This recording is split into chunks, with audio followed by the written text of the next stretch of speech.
The Age of Industrialization. Figure 1. The Dawn of the Century was published by E.T. Paul, Music and Co. from New York, England, 1900. In 1900, a music publisher named E.T. Paul produced a music book that had a picture on the cover page announcing the dawn of the century, as you can see in the figure 1. This shows us the illustrations. At the center of the picture is a goddess like figure, the angel of progress, bearing the flag of the new century. She is gently perched on a wheel that with wings symbolizing time. Her flight is taking her into the future. Floating about behind her are the signs of progress: railway, camera, machines, printing press, and factory. So here in this picture, the publisher wants to show that the future is going to be like this. In future, the inventions are going to dominate the progress of human society. Application of machines and technology is even more marked in a picture which appeared on the page of a trade magazine over 100 years ago. In that, you can see in the figure 2, it shows two magicians. The one at the top is Aladdin from the Orient. The countries to the east of the Mediterranean usually refer to Asia, who built a beautiful palace with his magic lamp. The one at the bottom is a modern mechanic who, with his modern tools, weaves a new magic, builds bridges, ships, towers, and high rise buildings. Aladdin is shown as representing the East and the past. The mechanic stands for the West and modern. These two images offer us the triumphant account of the modern world. Within the account of the modern world, which is associated with rapid technological changes and innovations, machines and factories, railways and steamships, the history of industrialization thus becomes simply a story of development. The modern age appears as a wonderful time of technological progress. These images and associations have now become part of popular imagination. Do you need to see the rapid industrialization as a time of progress and modernity? Do you think that the spread of railways and factories and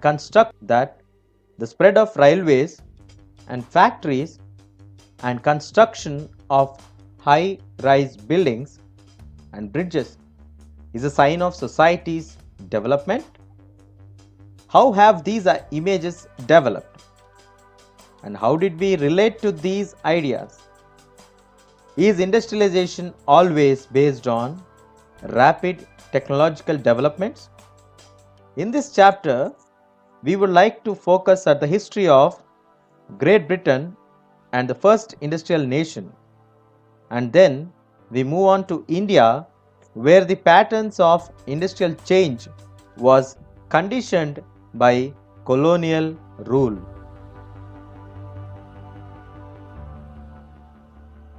Before the Industrial Revolution, all too often we associate industrialization with the growth of factory industry. When we talk of industrial production, we refer to factory production. When we talk of industrial workers, we mean factory workers. Histories of industrialization is very often begin with the setting up of first factories. But there is a problem with such ideas. Even before the factories began to dot on the landscape in England and Europe, there was a large scale industrial production for an international market. This was not based on factories.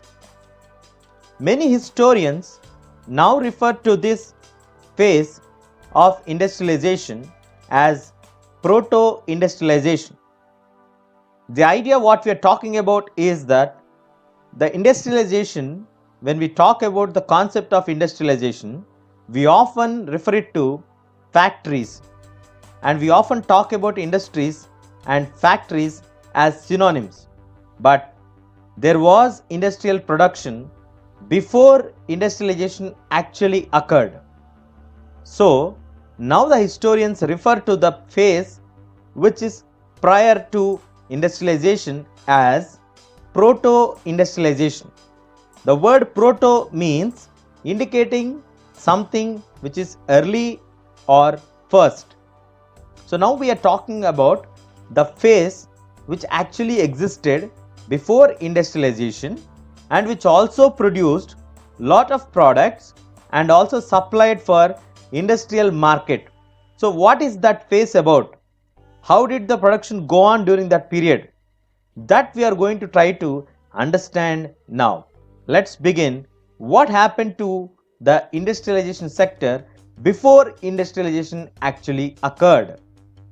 That period we called it as photo-industrialization. Let us get into the details. In the 17th and the 18th centuries, merchants from the towns in Europe began to move to the countryside, supplying money to the peasants and artisans, persuading them to produce for an international market. With the expansion of world trade and the actualization of colonies in different parts of the world, the demand for goods began growing. So, merchants need to produce more.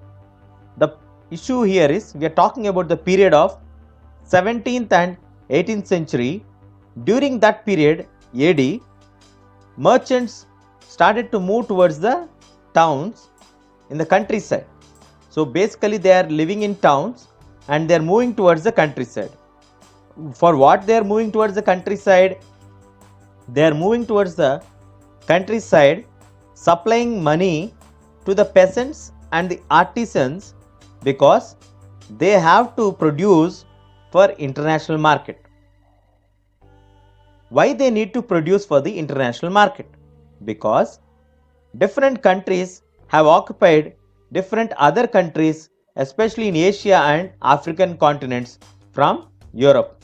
Most of the European countries in the early 17th century to later part of the 19th century, they have made many Asian and European countries, African countries as their colonies. Here, the merchants want to expand their production because they have lot of colonies where they have to supply the products, which we are calling it as international market here. But the merchants could not expand their production within the towns. Why? Because they had urban crafts and trade guilds which are very powerful. The urban crafts which have associations and trade guilds have got the powers from the local authorities, or let us say the kings from the rulers, that they can maintain the monopoly right to produce and trade in specific products.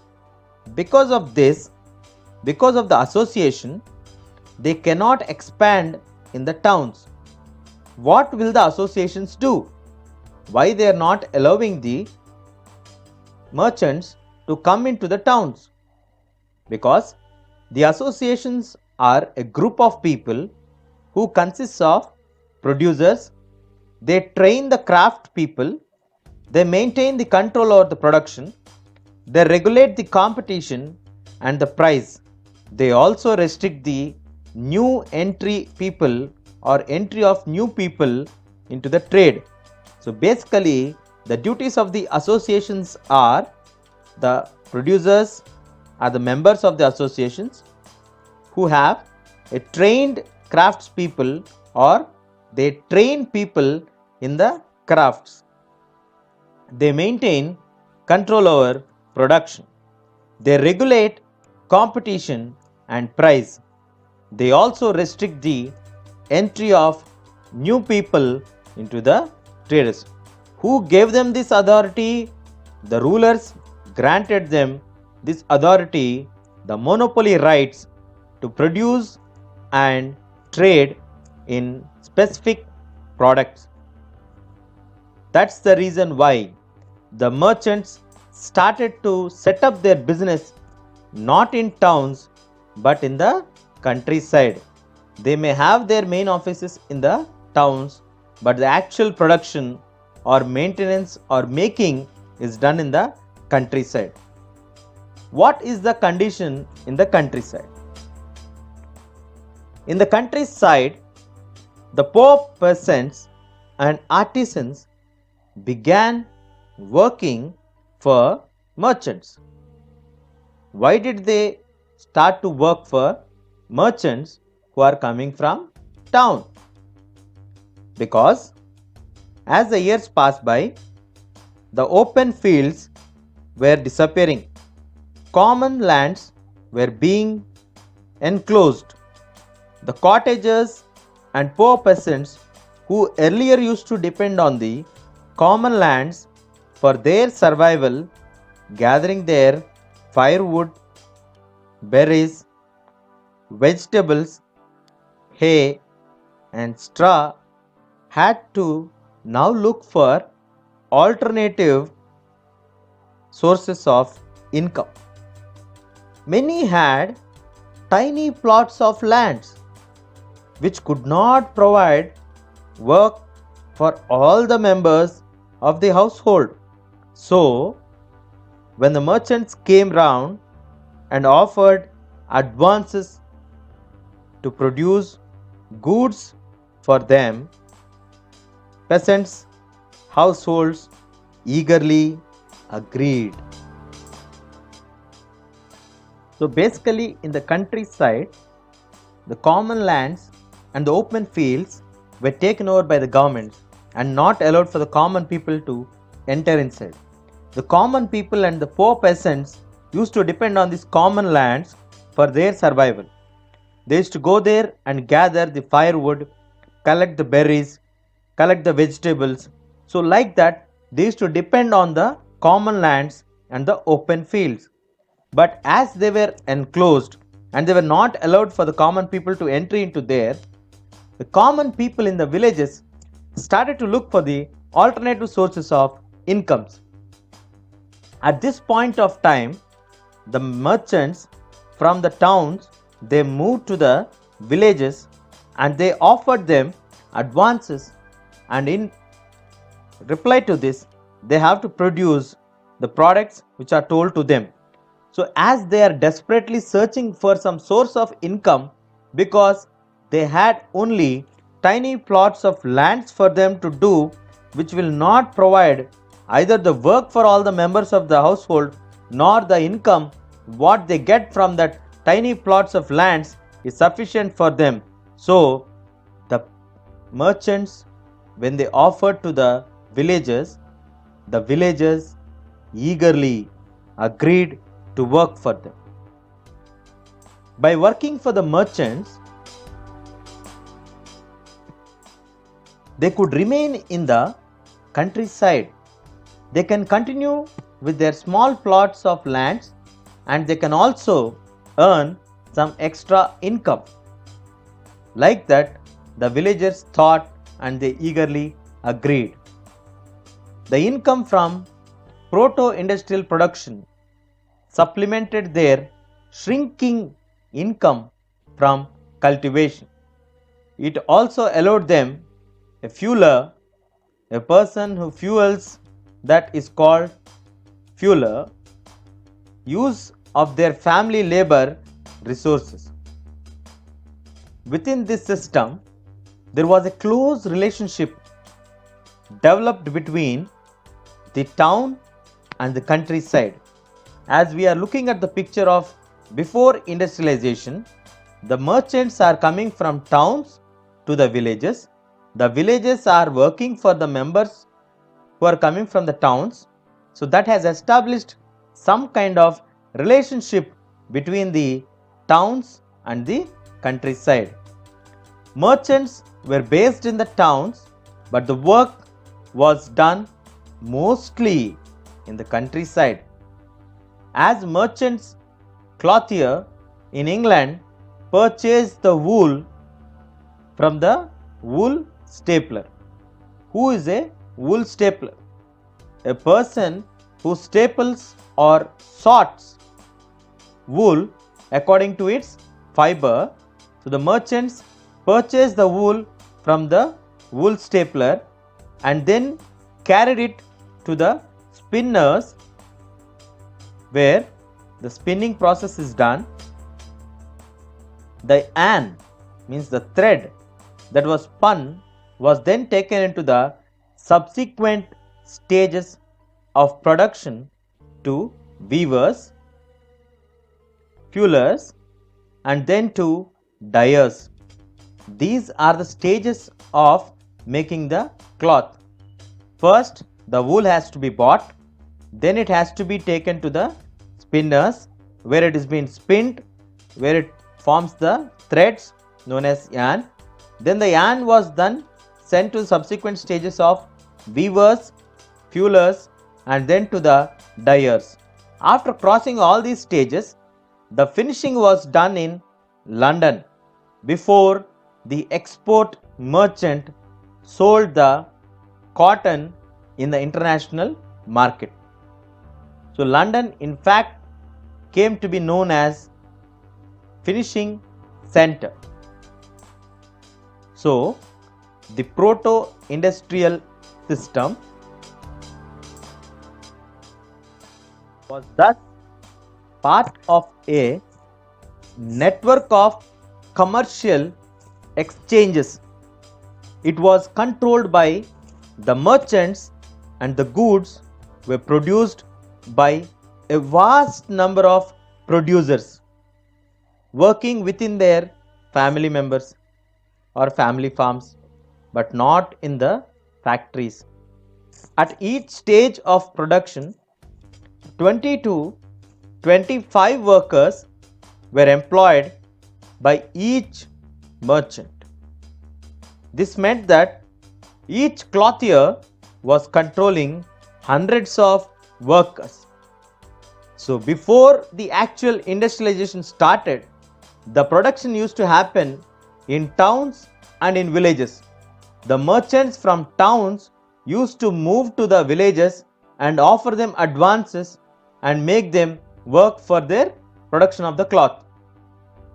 Why did the villagers work for the merchants? The villagers worked for the merchants because the common lands and open fields started to disappear. They have only tiny plots of land which cannot provide them any kind of employment sufficient for the entire family, nor the income will be sufficient for them. At this stage of the shrinking of their economy from the agriculture, they were desperate and searching for alternative sources of incomes. During this time, the merchants came to the villages and offered them the advances. So, the villagers eagerly worked for them. That is the reason why the villagers welcomed the merchants in their countryside. So the production happened for namesake in the towns, but the actual production happened in the countryside and not in the factories. Nearly 20 to 25 workers were working at each stage for every merchant, and the cloth is controlled by merchants and it's made by the workers who are at the countryside. This is how the production happened during the proto-industrialization period. Welcome to the video lecture of Grade 10 History. 1.1, the coming up of the factories.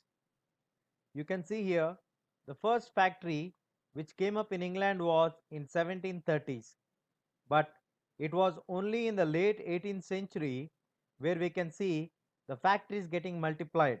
The point here is, though the factories initially came up by 1730, it was only in the late 18th century that number of factories got multiplied. The number of factories got increased. Now, what was the first symbol of the new era? The first symbol of the new era was cotton.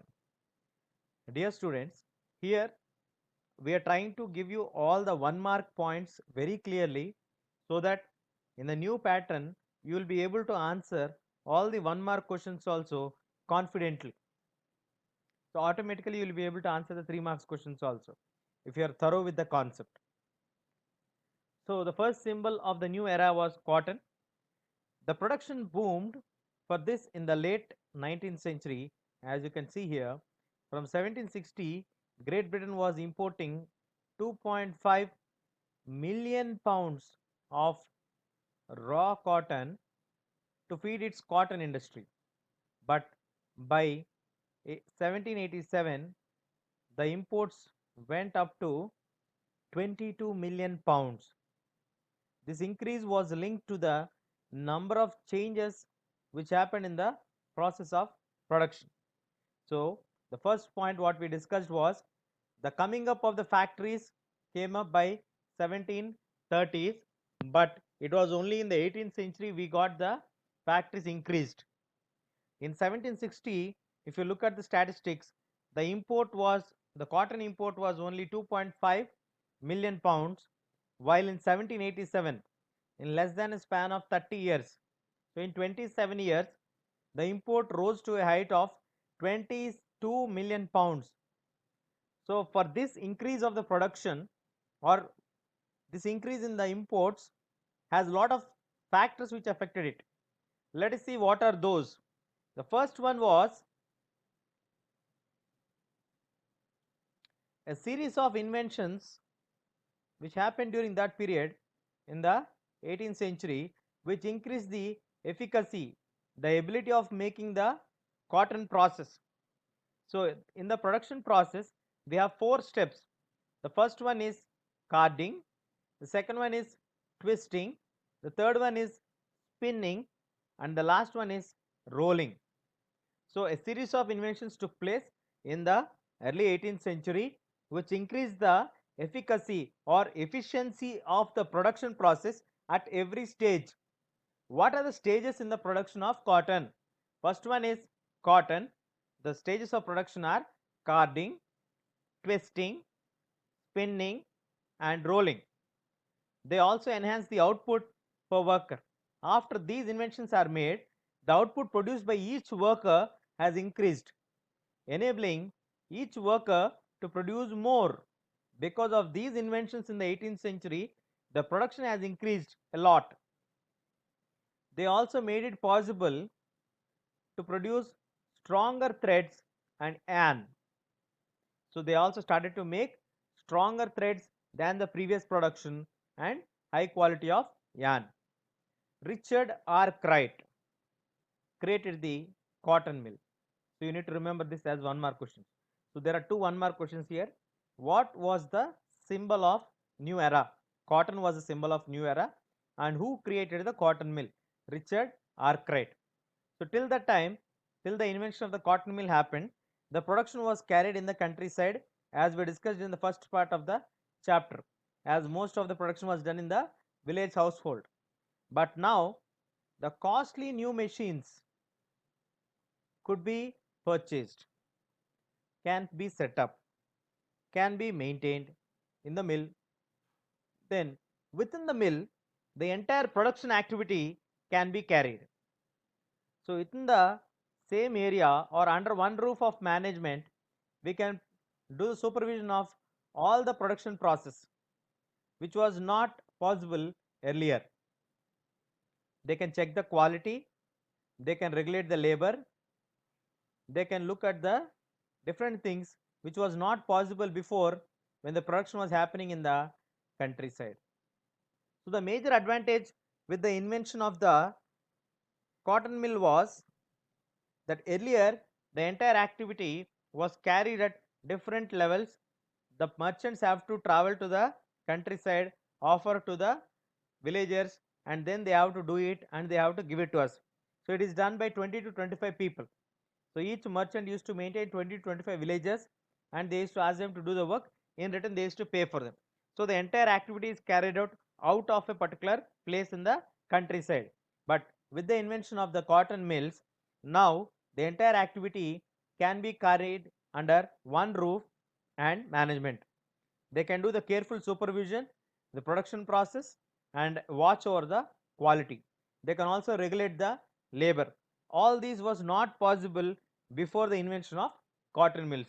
So the advantage is they can have a careful supervision, production process, watch over the quality, regulation of the labor, and also the entire process can be done under one roof and one management. Moving to the next point, in the early 19th century, factories have increasingly become intimate parts of the England's landscape or English landscape. Now, the point here is in the early 19th century, the number of factories start to increase a lot.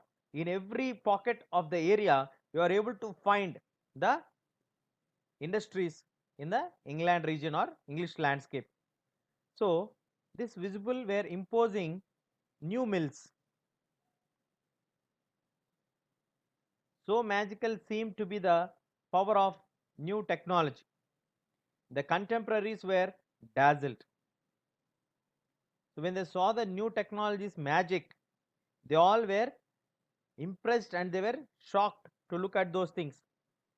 Their concentration or they concentrated their attention towards on the mills and almost forgetting the bylanes and workshops which were the production centers once upon a time.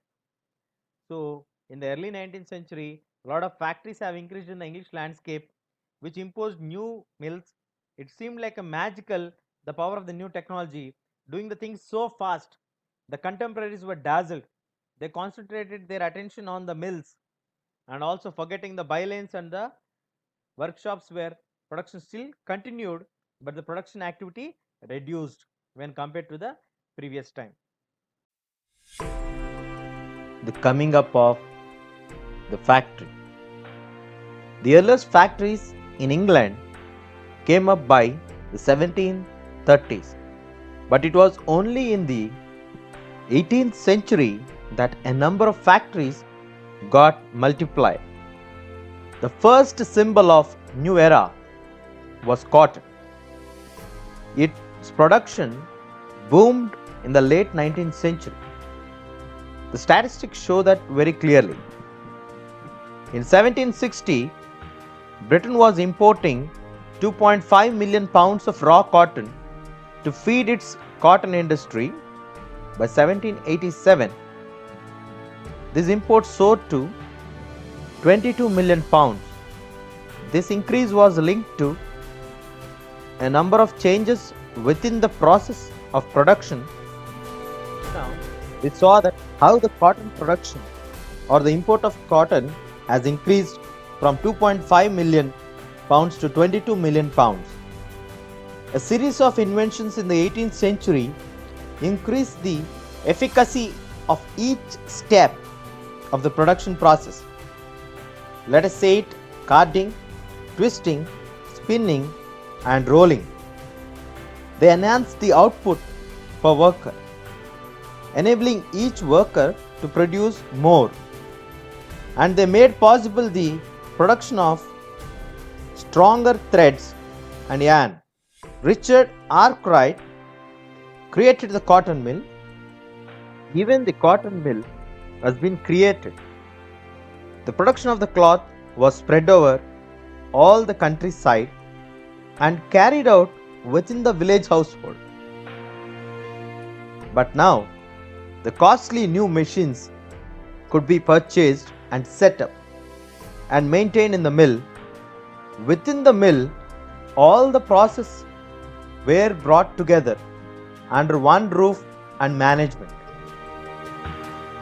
This allowed for more careful supervision over the production process, a watch over quality, and the regulation of labor, all of which had been difficult to do when production was in the countryside. So we can understand here that once the mills are produced, and if we can set up the mill with the machinery, all the workers need to work in the factories, not at the village household.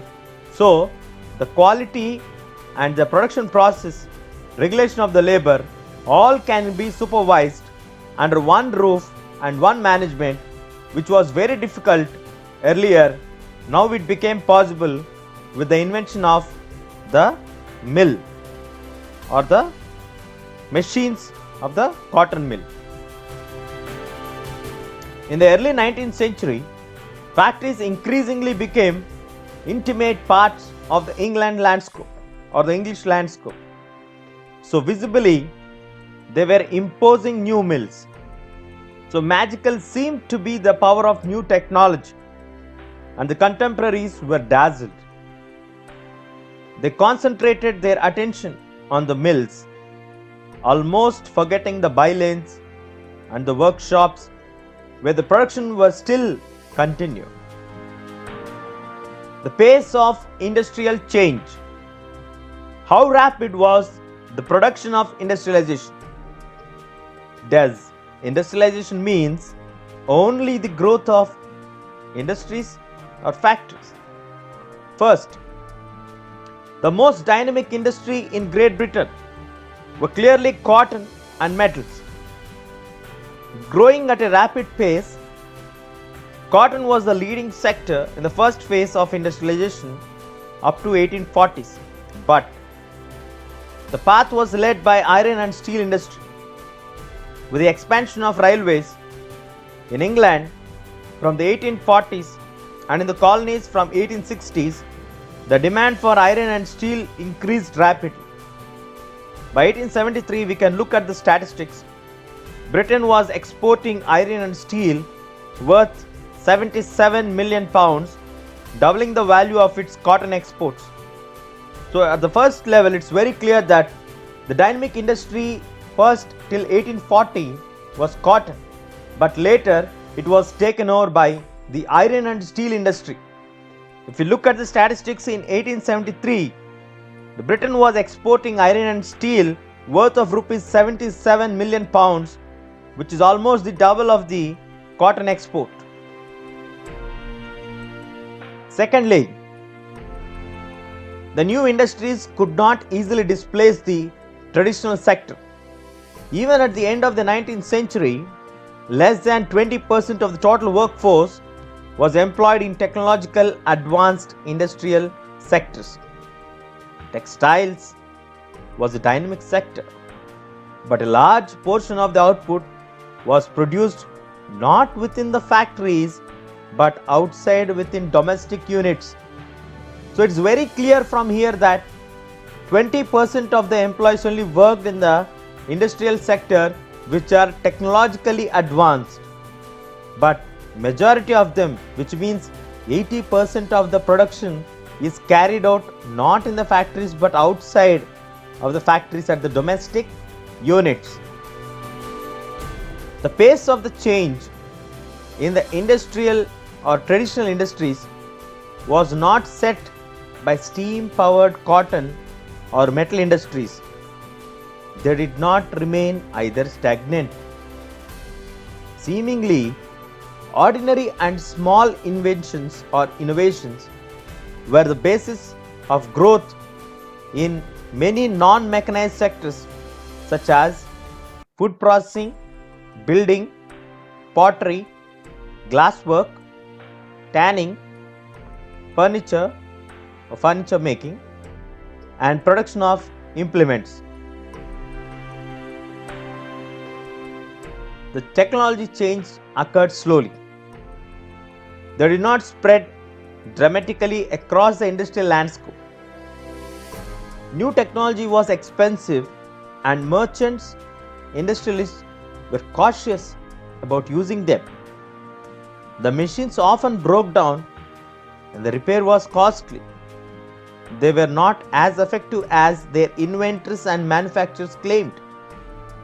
So basically, the industrial owners were not sure whether they have to buy the machines or not, because they are cautious in using them, and also when the machines broke down and the repair was a costly affair.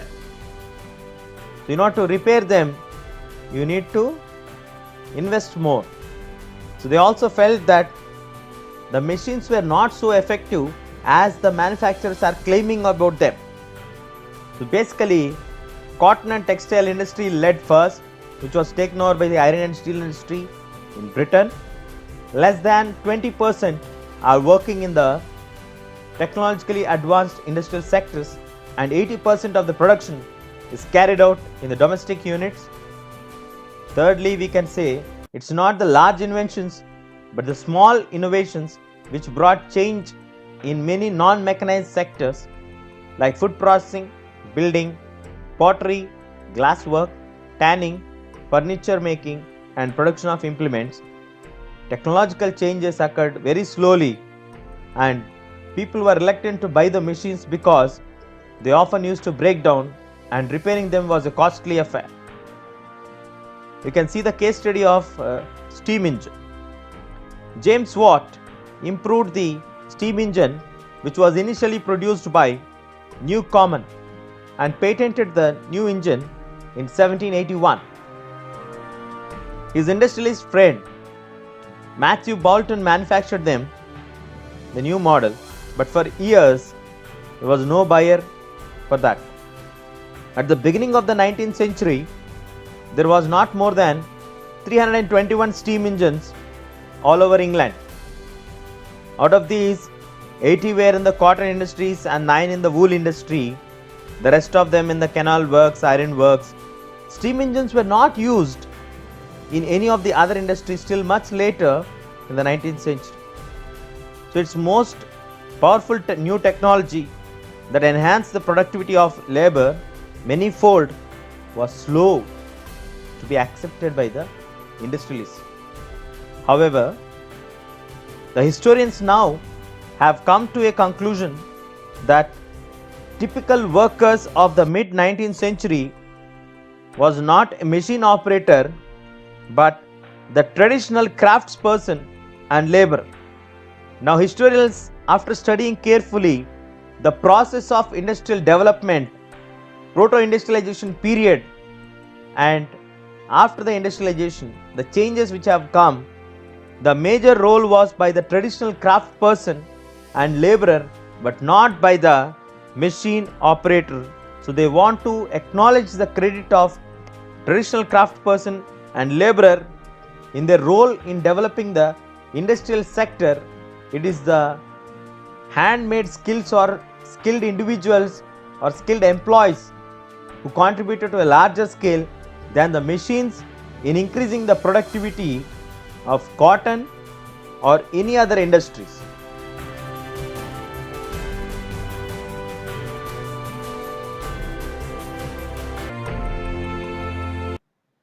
One point two, the pace of industrial change.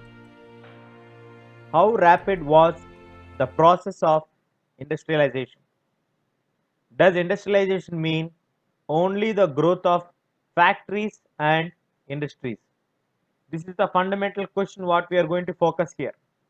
There are 4 key points what we are going to discuss now.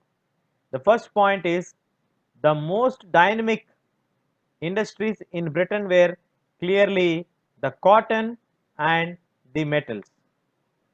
So the rapid growth was cotton, which was initially leading the first phase up to 1840s. After that, iron and steel industry led the way. So, if you compare the production, you will understand for that.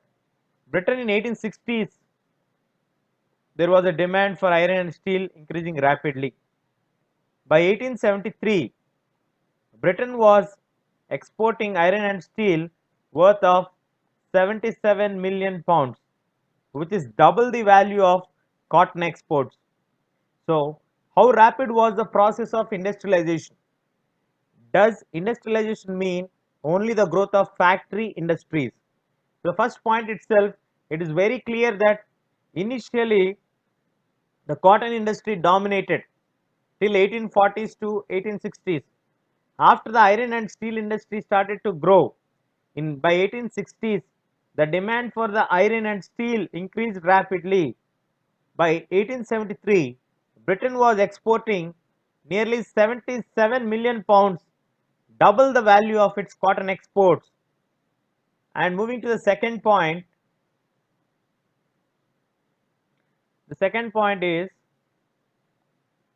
the new industries could not easily displace the traditional sector.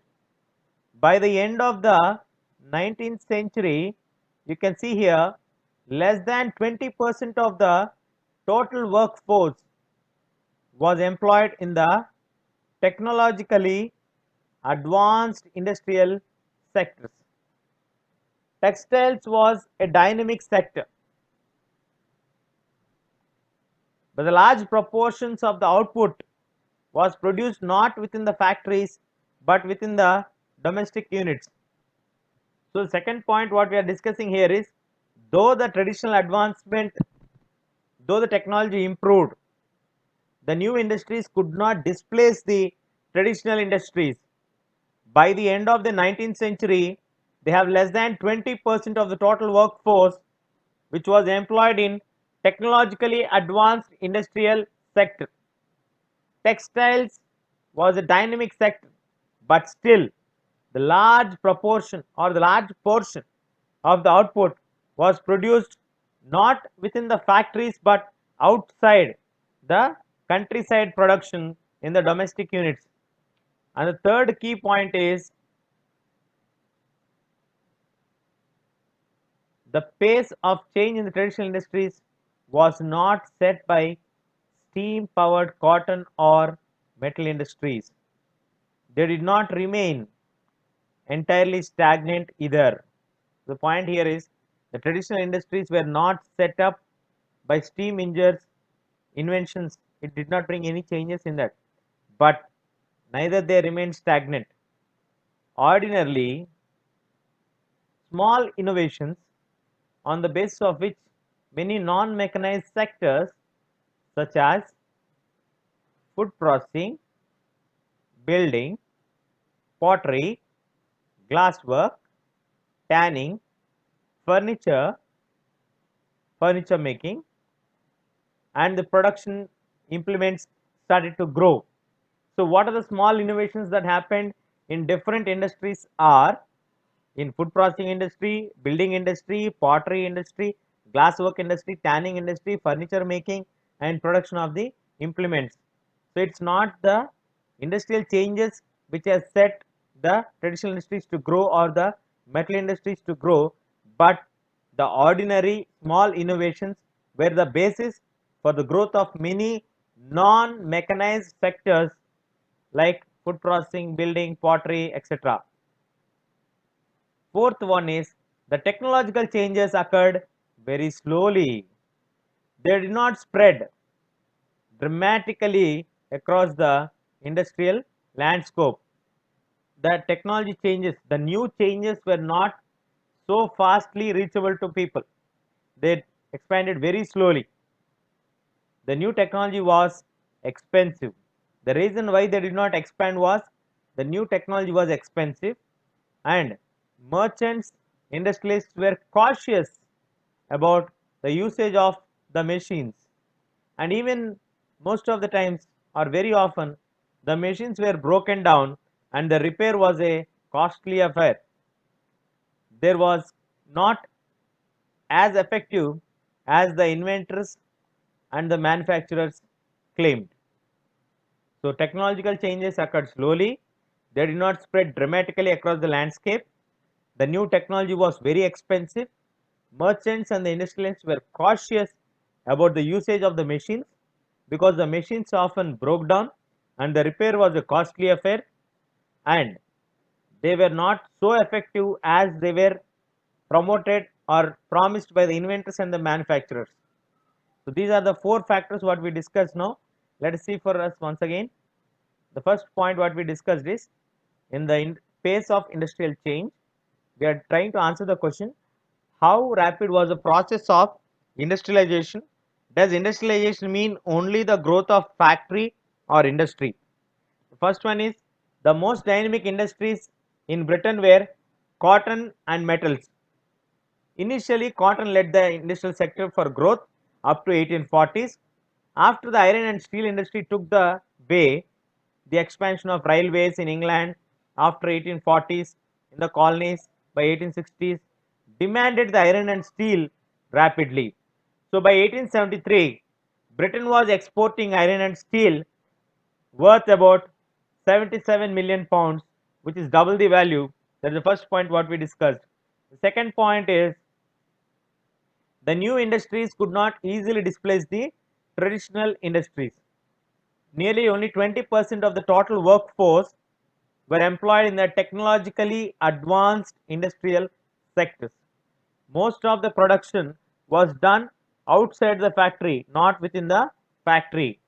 Third one, the pace of the change in the industrial sector was not led by steam powered cotton, but by small and ordinary innovations in the non mechanized sectors such as food processing, building, pottery, glasswork, etc.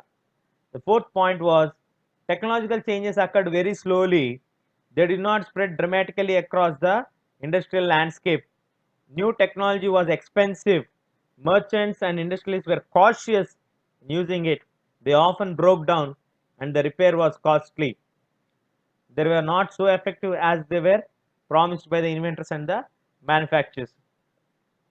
To understand this better, let us see the case study of steam engine. James Watt improved the steam engine produced by Newcomen and patented the new engine in 1781. His industrialist friend Matthew Boulton manufactured this one, but for years he could not find any buyers. At the beginning of the 19th century, if you take a total count, there were not more than 321 steam engines all over England. There were only 80 in cotton industries, followed by 9 in the wool industries, rest in mining, canal works, iron works, etc. Steam engines were not used in any of the other industries till much later part of the century. So steam engines did not dominate the entire scene. The powerful new technology that enhanced the productivity of labor manifold was slowly accepted by the industrialists. So it is not the technological changes which brought the growth in the industries or the factories. So how did the historians come to the conclusion? Now the historians have come to a conclusion that they recognize the typical workers in the 19th century was not as a machine operator, but the traditional craft person and the laborer. So historians have come to increasingly recognize the typical worker of the middle century or mid 19th century was not the machine operators, but the traditional craftsperson and the labor who contributed for the growth of the industrial sector in the non-mechanized fields by small innovations and by their skill and hard work.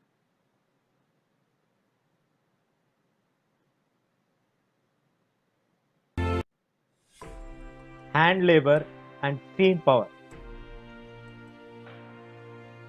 Hand labor, steam power. In the Victorian Britain, there was no shortage of hand labor or human labor.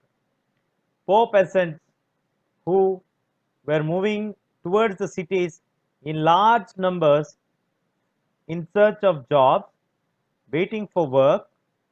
So that is the base for lot of availability of hand or human labor. Now, as you know, when there is plenty of labor available, it definitely reflects towards the wages. The wages are low.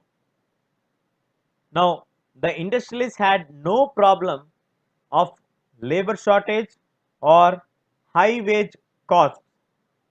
They did not want to introduce any kind of machines and get rid of human labor because that requires large capital investments.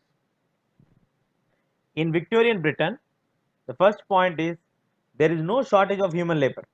Why there is no shortage of human labor?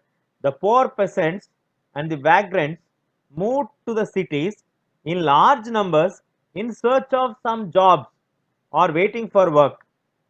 When there is plenty of labor available, automatically the wages are low. The industrialists had no problem of labor shortage or high wage costs. Because the labor availability is more, they offered very low wages. If anyone denies to work at low wage, they would hire somebody else. Instead of this, they would have kept machines to get rid of human labor, for which they need to buy the machinery with huge amounts. That's the reason why the industrialists or the merchants did not introduce the machines that can get rid them of human labor, because they don't want to invest any amount in the machinery, and they had abundant supply of human labor. Will Thorne is one of those who went in search of seasonal work, loading bricks, doing odd jobs. He describes how job keepers walked in London in search of work. I had always wanted to go to London, and my desire was stimulated by letters from an old workmate who was now working at the old Kent Road gas works. I finally decided to go in November 1881 with two friends. Started out to walk the journey, filled with the hope that we will be able to obtain some kind of employment.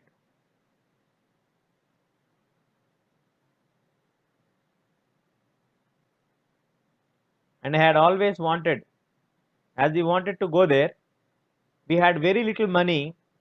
We started not enough to pay for our foods, lodgings each night until we arrived in London. Some days we walked as much as 20 miles, the other days less. Our money was gone at the end of the third day. For 2 nights, we have to sleep out, once under a haystack, once in the old farm shed. In arriving to London, we tried to find my friend, but we were unsuccessful and our money was gone. So there was nothing for us to do but to walk until the late at night. Then we tried to find some place to sleep. We found an old building, slept in it that night. The next day, Sunday, late in the afternoon, we got to the old Kent gas works and applied for work. To my great surprise, the man we had to been looking for was working at that time. He spoke to the foreman and I was given a job. So this was the condition of the people, which was published in 1973. Raphael Samuel, Commerce and Gores in his H.D. Dios and Michael Wolff its The Victorian City, Images, Reality. This is how the situation was there in London. Means the people need to get job, means they need to work, wait for some time and then only they will get. In many industries, why we have such kind of problem? In many industries, the work demand was seasonal. The gas works and breweries were especially busy during the cold months. They also needed more people, especially the workers, to meet their peak demand. Bookbinders, printers, catering to Christmas demand, two needed extra hands before December. Due to all these reasons, they had lot of demand for this Christmas season. Even in the winter, the time where the ships were repaired and spruced up. So, in all such industries, the production fluctuated with the season. Industries usually preferred hand labor, employing workers for the season. So, why there is a lot of demand and which is only seasonal? In many industries, the demand was only seasonal. What are such type of industries? The gas work and the breweries industries, which were busy during the cold months, so they needed extra hands or extra workers to meet the peak demand.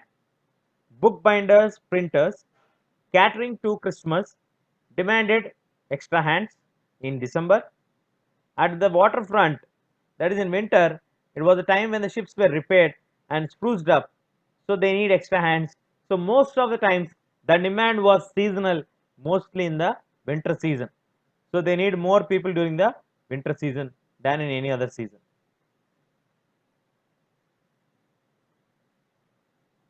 Why the people used to have lot of value for the handmade products? A range of products could be produced only with hand labor. Machines were oriented to producing uniform, standardized goods for a mass market. This is the reason why the handmade goods are very costly. The handmade goods can be made in different shapes and different formats, and which can be unique also. When it comes to machine made goods, the machine made goods are produced in uniform, same way, standardized goods, and for a mass market where everybody can offer and buy it. So there was a demand for these intricate designs and specific shapes. You can see by mid 19th century, for instance, there are 500 varieties of hammers which were produced during that particular period, and there are 45 different kinds of axes. These required human skill and not the mechanical technology. So people used to buy the handmade goods which are rare and costly because they are unique species, unique variety, whereas the machine made goods are common and they are preferred to made for masses. And in the Victorian Britain, the upper classes such as aristocrats and the bonjours prefer the things which are produced by hand. The handmade products came to symbolize the refinement and the class. They are the finest products. They were having better finishing than the machine mades, individually produced, carefully designed. The machine made goods were for export to the colonies. So in Victorian Britain, the upper class, especially the aristocrats and the bonjours, preferred the things which are made by hand. Why the handmade goods? Because the handmade products can symbolize the refinement, class, better finished, individually produced, carefully designed when compared to the machine made goods. In countries with shortage of labor, industrialists were keen in using the machine power so that the need for the human labor can be minimized. This was in the case of the 19th century in America, but in Britain there was no such problem hiring the human hands. So in this part of the video we discussed why they have abundant supply of hand power, why the handmade goods are preferred by the aristocratic groups in the Victorian Britain, why in the countries like America preferred to go with technological or machine power. In Britain they never intended to go with the machine power and they prefer to have human hands extra. So these are the key points what we discussed. One, why there is abundant availability of labor? Because there is abundant availability of labor, people migrated from the nearby villages to the cities in search of jobs, and most of the time the employment was seasonal, especially in the winter season. They have lot of opportunities. Most of the industries need them seasonal. There was a lot of demand for the handmade goods when compared to the machine made goods. Why means the handmade goods are made symbolized refinement, class, better finished, individually produced, uniquely designed, and carefully made equipment. When it comes to machine made, they were exported to the colonies, they were mass made, they were uniform in their structure. That's why the upper classes like aristocrats and the bonjous preferred only the handmade goods. There were nearly 500 varieties of hammers produced and 45 kinds of axes produced, which required high human skill and not the mechanical technology. There was never a shortage of human labor in Britain. There was a shortage of human labor experienced in America. So they have used mechanical power to substitute the human labor. But in Britain, they never had such kind of problem.